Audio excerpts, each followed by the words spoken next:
अरुण गावली का जन्म 17 जुलाई 1955 को अहमदनगर जिला महाराष्ट्र में एक हिंदू जाति में हुआ।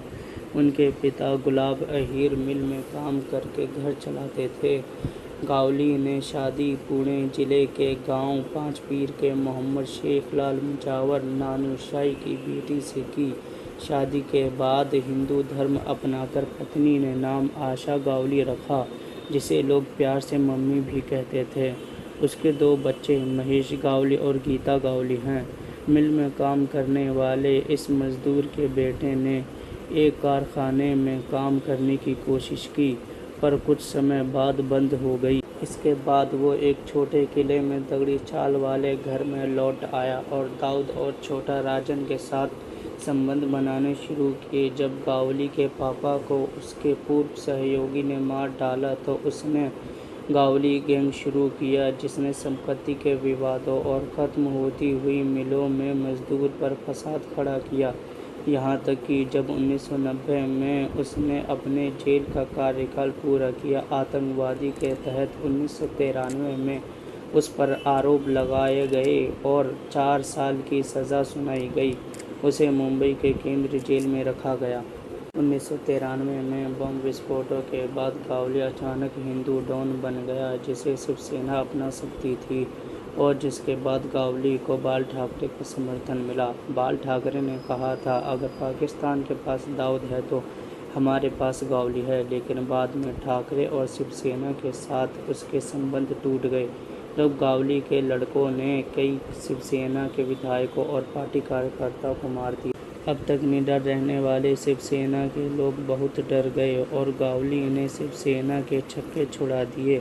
उन्होंने अपने आप को अपनी स्वयं की आतंक रणनीति के अंत में पाया, जिसके बाद शिवसेना ने गावली से नाता तोड़ने में ही भलाई समझी। इन सब की वजह से कई बार गावली जेल में भी गया, लेकिन शिवसेना कोर्ट में कुछ साबित नहीं कर सकी। गावली कई बार जेल में आता जाता रहा है और उसने 10 साल से ज़्यादा समय हिरासत में बिताया है, लेकिन उसे कभी भी दोषी नहीं ठहराया गया। मोबाइल फ़ोन और अपनी इच्छा जेल और पुलिस की मदद के साथ गावली नासिक, पुणे और येरावाड़ा में जेल में भी अपहरण, जबरन वसूली और हत्या के साम्राज्य की बड़ी कुशलता और बेरहमी के साथ चलाता है। यहीं पर कई नेताओं से उसका दल तैयार हो गया।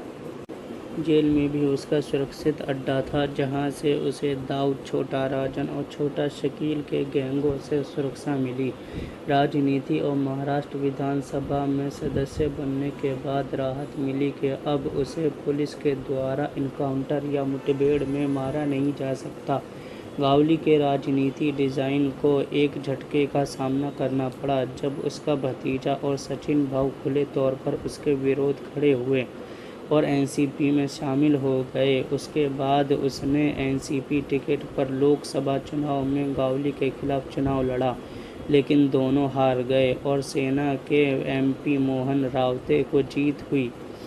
इन सभी आरोपों के बावजूद गवाहों की कमी के कारण आज भी गावली एक व्यक्ति है, लेकिन उसे तो जेल में ही दिखाया गया है।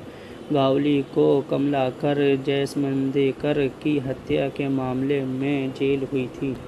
गावली 1997 में जेल से बाहर हो गया और शिवसेना से नाता तोड़कर अखिल भारतीय सेना बनाई।